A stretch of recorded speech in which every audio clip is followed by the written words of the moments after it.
This grid is the Australian Kanon.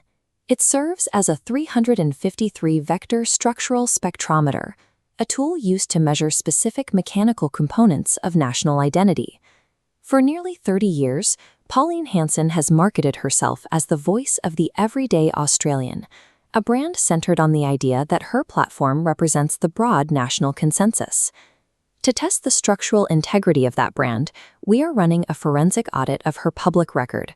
This process filters out media commentary and focuses exclusively on her documented legislative actions, her votes, her bills, and her speeches in the Senate. When this record is processed through the Kanon, the output reveals a significant disparity between her populist branding and her actual legislative alignment. This matrix shows the final data output. Out of 353 vectors, only a small fraction are activated. The audit records an alignment score of 16.1%, with 205 hits and 104 fails. This 16.1% score indicates that her political record occupies a very narrow, isolated fragment of the cultural firmware the Kanon defines as Australian. To understand the origin of this score, we have to look past the media persona and examine her legislative reality on the Senate floor. The audit utilizes the Qqci framework, a matrix of 343 core reference points. These vectors, covering the who, what, and why of national identity, were established as fixed benchmarks long before the audit was conducted. A hit occurs when a subject's documented actions structurally replicate the specific mechanism described by a Kanon vector. A fail is recorded when those actions actively invert or dismantle the mechanism that a Kanon vector was built to uphold. By dissecting this 16.1% score, node by node, we can identify which specific cultural mechanisms she activates and which ones she rejects. The data suggests a specialized operator who runs a very specific ideological code within the broader national system. The clusters where her record hits the Kanon, primarily on the planes of identity and drive, function as the bait. These are the highly visible archetypes she uses to gain cultural resonance.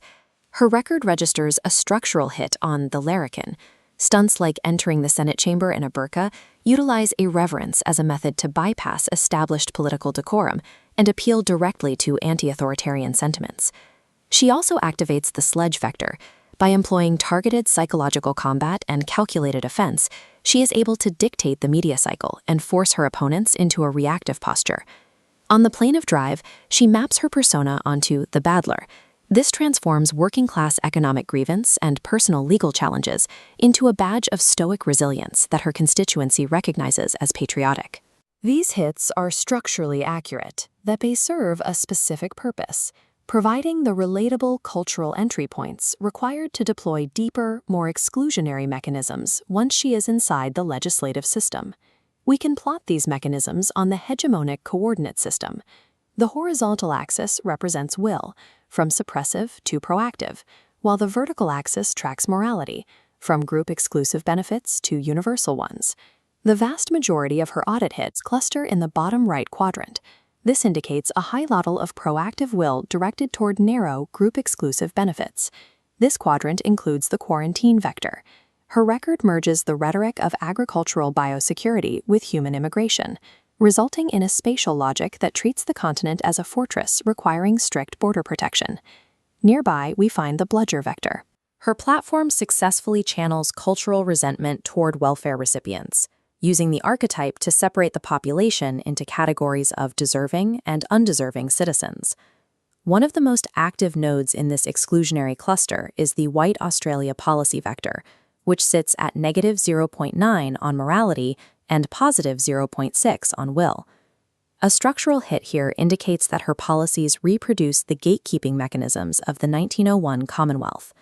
Her record, from the 1996 maiden speech to her current anti-integration bills, follows a consistent pattern of seeking a return to a racialized immigration framework.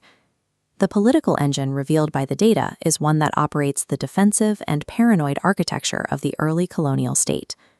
The 84% of the Kanon she fails, the voids, provide a map of the national identity her platform structurally rejects.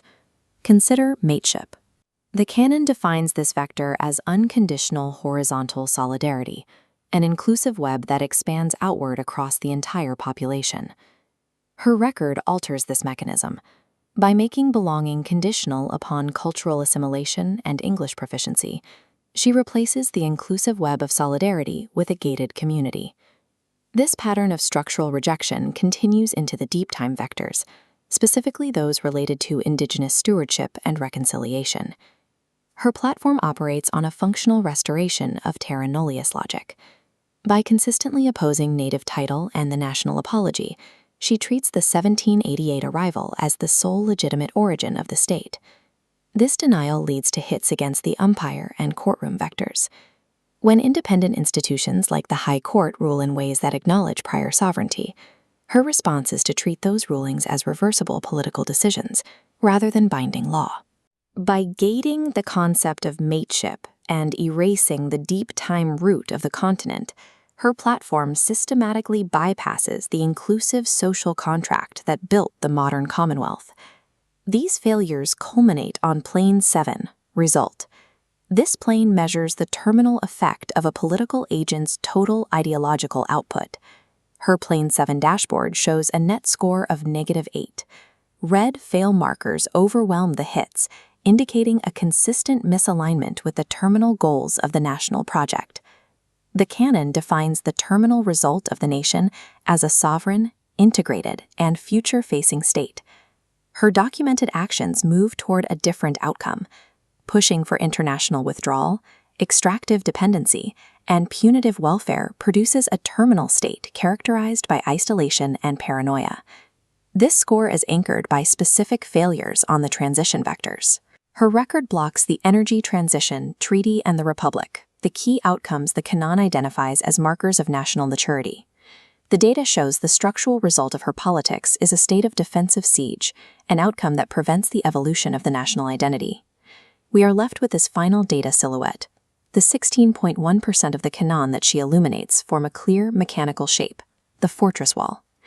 The audit identifies a specialized operator of historical trauma rather than a representative of the comprehensive Australian identity.